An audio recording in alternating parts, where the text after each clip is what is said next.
Hi there and Vanakkam everyone.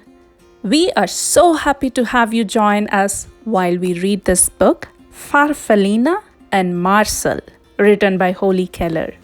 This is a story about two best friends, Farfallina and Marcel, and one day everything changes in their lives. Let's see what happens next. Come on. The rain fell all morning. It splattered on the pond and splashed on Farfallina's leaf.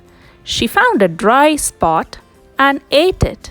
Hey, Said a little voice. you're eating my umbrella.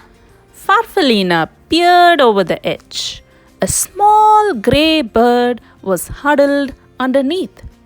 Farfallina liked his soft feathers and his gentle eyes.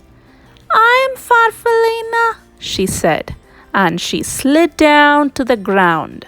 My name is Marcel. Said the bird. He liked Farfallina's smile and her pretty colors. The rain turned to drizzle, and Farfallina wanted to play. "I will hide and you find me," she said. Marcel agreed. Farfallina hid under a fern close to the ground because she knew that Marcel couldn't climb. Now I'll hide. Said Marcel when he found her, and he hid right behind the tree because he knew that Farfallina moved slowly. I can take you for a ride on the pond. Said Marcel. Farfallina inched her way up to Marcel's back. You tickle. Said Marcel, and he slipped into the water.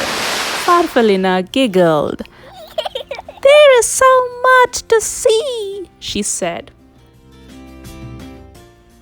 Farfallina and Marcel played together every day. They liked the same games and they liked each other. But one day, Farfallina was not herself. "I'm not sick," she told Marcel. "Just a little uncomfortable.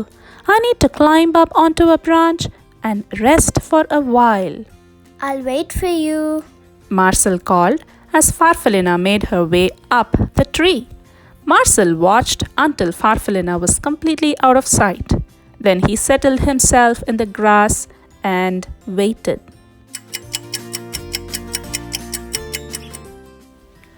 Night came and then morning, but Farfallina didn't come down. Marcel called to her, but she didn't answer. He was very worried and terribly lonely. Weeks went by.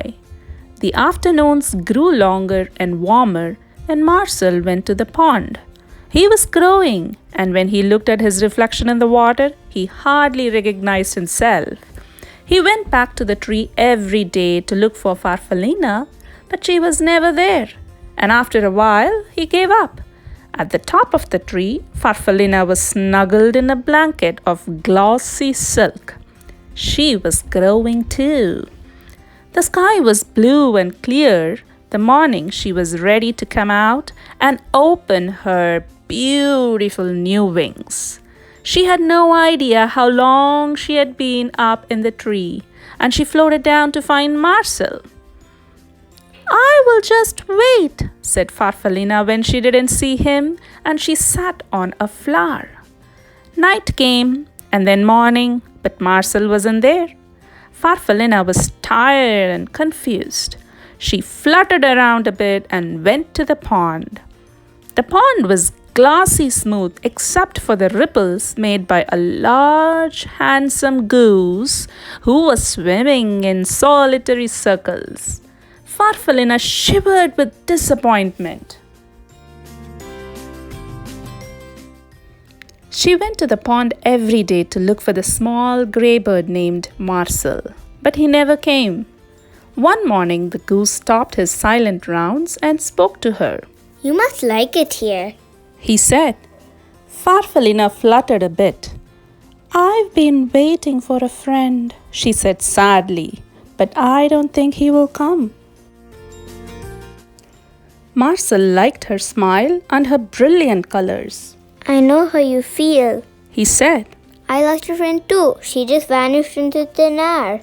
Farfallina liked his sleek feathers and his gentle eyes. A ride around the pond might cheer you up, Marcel said. Farfallina thought it would, and she settled herself on Marcel's back. It's funny, Marcel said. but I feel as though I've known you for a long time. I was just thinking the same thing, said Farfallina. My name is Farfallina. What's yours? Marcel stopped suddenly. He bit the water with his strong wings. Then he swam around and round and round. It's me, Farfallina. He shouted. It's me, Marcel. Is that really you? It is! Farfallina shouted back. They looked at each other and laughed. By evening, they had explained everything and they fell asleep smiling at the stars. Farfallina and Marcel spent the rest of the summer playing just as they had before. Marcel was careful not to fly too fast because he knew that Farfallina couldn't keep up. Farfallina didn't hide in the flowers because she knew that Marcel would never find her.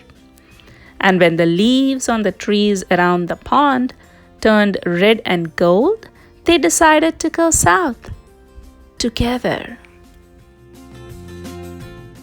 Alright everyone, it was so great to see these friends come together finally. And we all now know, can best friends remain best friends no matter what happens? The happy answer is yes. Thanks for your time in watching this. Have a wonderful day. Talk to you soon.